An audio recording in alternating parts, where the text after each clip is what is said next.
Bismillahirrahmanirrahim. Assalamualaikum warahmatullahi wabarakatuh. Selamat pagi Bapak Lukmanul Hakim ST MPD, selaku dosen pengampu dari mata kuliah pengembangan asesmen pada anak usia dini, dan selamat pagi teman-teman semuanya. Sebelumnya, perkenalkan nama saya Rizka Fatimah dengan NIM F11222010007 pada program studi pendidikan guru pendidikan anak usia dini, kelas reguler B pada Fakultas Keguruan Ilmu Pendidikan Universitas Tanjung Pura. Pada video kali ini, saya akan membahas tentang asesmen perkembangan pada anak usia dini. Apa itu asesmen? Nah, asesmen ini merupakan penyusunan perencanaan pelaksanaan proses dan penilaian yang mana merupakan rangkaian program pendidikan yang utuh dan merupakan satu kesatuan yang tidak bisa dipisahkan satu dengan yang lainnya. Asesmen dibuat untuk mengetahui kemajuan belajar anak dan sebagai teknik pelaporan. Tujuan asesmen untuk mengumpulkan data atau bukti-bukti tentang perkembangan dan hasil belajar yang berkaitan dengan perkembangan pada anak usia dini. Asesmen harus dilaksanakan secara kontinu atau berkelanjutan, serta diarahkan untuk proses dan hasil. Langkah-langkah yang dilakukan dalam melaksanakan asesmen perkembangan pada anak usia dini ialah: yang pertama, pengumpulan data; yang kedua, verifikasi data; ketiga, pengolahan data; keempat, penafsiran data hasil asesmen. Komponen asesmen meliputi seluruh aspek perkembangan anak. Yang pertama, seperti perkembangan fisik motorik, kognitif, moral, sosial emosional, serta perkembangan bahasa anak. Nah, maksud dari hakikat asesmen perkembangan pada anak usia dini ialah suatu proses penilaian yang komprehensif dan melibatkan anggota tim untuk pengumpulan data dan mengevaluasi informasi mengenai performa anak sesuai dengan tahap perkembangan yang sedang dilaluinya. Selanjutnya, ke karakteristik perkembangan asesmen formal, informal, dan alternatif. Asesmen formal merupakan suatu teknik pengumpulan informasi yang dirancang untuk mengidentifikasi dan merekam pengetahuan serta keterampilan anak. Berbeda dengan asesmen proses informal, asesmen proses formal ini merupakan kegiatan yang disusun dan dilakukan secara sistematis dengan tujuan untuk membuat suatu kesimpulan tentang kemajuan peserta didik. Asesmen formal merupakan standar atau asesmen yang menggunakan instrumen baku, misalnya WISC atau tes kecerdasan, PMC, Basal Reading Test, Minnesota, dan lain-lain. Instrumen tersebut telah mengalami standarisasi melalui eksperimen yang ketat dengan jumlah sampel yang sangat banyak. Asesmen formal biasanya diwujudkan dengan dokumen tertulis, seperti tes tertulis dan skor yang diberikan dalam bentuk angka.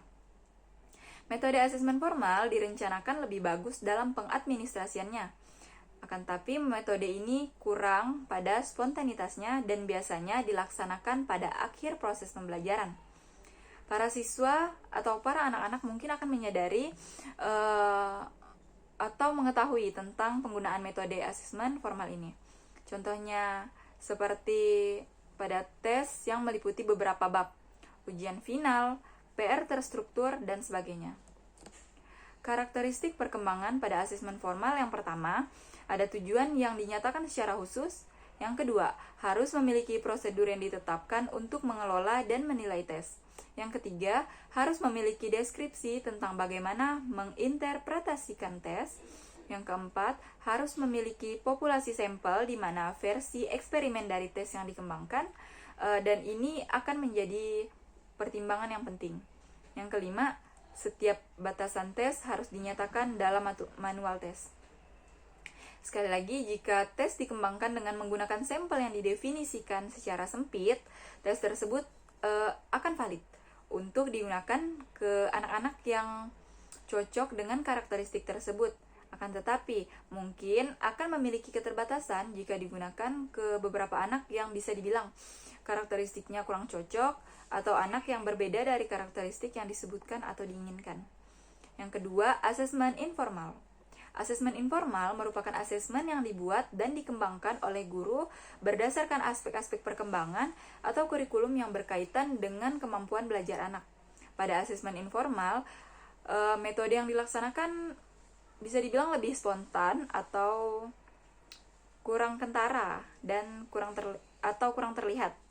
Contoh dari Metode pada asesmen informal ini seperti observasi dan pertanyaan-pertanyaan yang guru ajukan selama proses pembelajaran dilakukan, serta refleksi siswa atau pada refleksi anak. Kebanyakan asesmen yang digunakan di dalam kelas ini ialah asesmen informal, dan asesmen ini biasa terjadi selama proses pembelajaran berlangsung dan dilakukan secara berkelanjutan. Karakteristik perkembangan pada asesmen informal yang pertama, asesmen informal hanya berlaku kasuistis. Maksud dari kasuistis ini ialah berlaku pada komunitas anak di mana guru yang membuat dan menerapkan asesmen. Yang kedua, belum tentu sesuai atau cocok diterapkan pada komunitas anak di tempat lain atau di tempat yang berbeda. Yang ketiga, biasanya dilakukan dengan cara lebih terbuka seperti observasi, inventory, partisipasi, ataupun diskusi. Yang keempat, dibuat dan dikembangkan oleh guru berdasarkan aspek-aspek perkembangan atau kurikulum yang berkaitan dengan kemampuan belajar anak.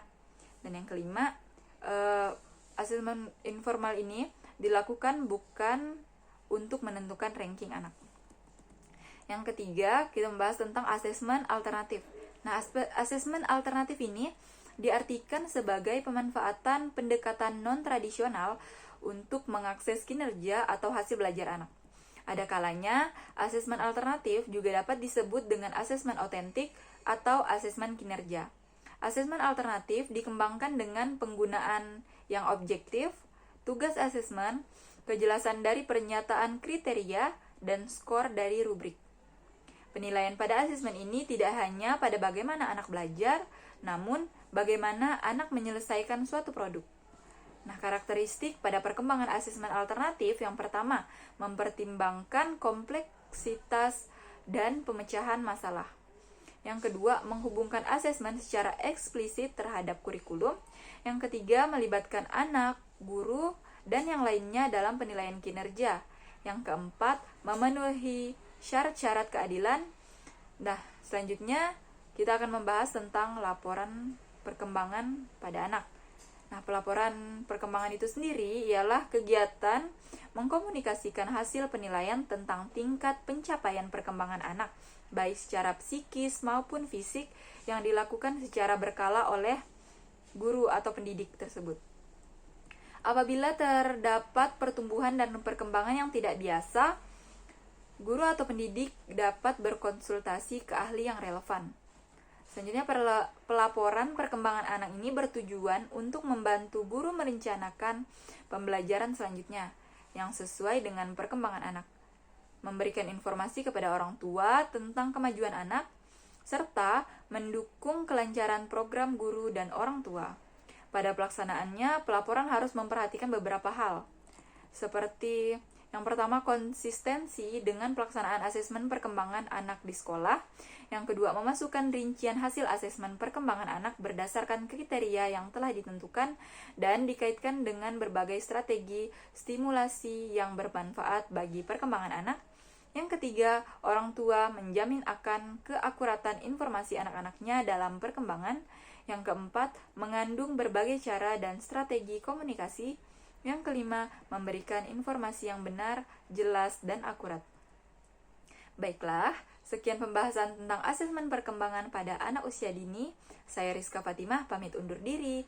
Wassalamualaikum warahmatullahi wabarakatuh.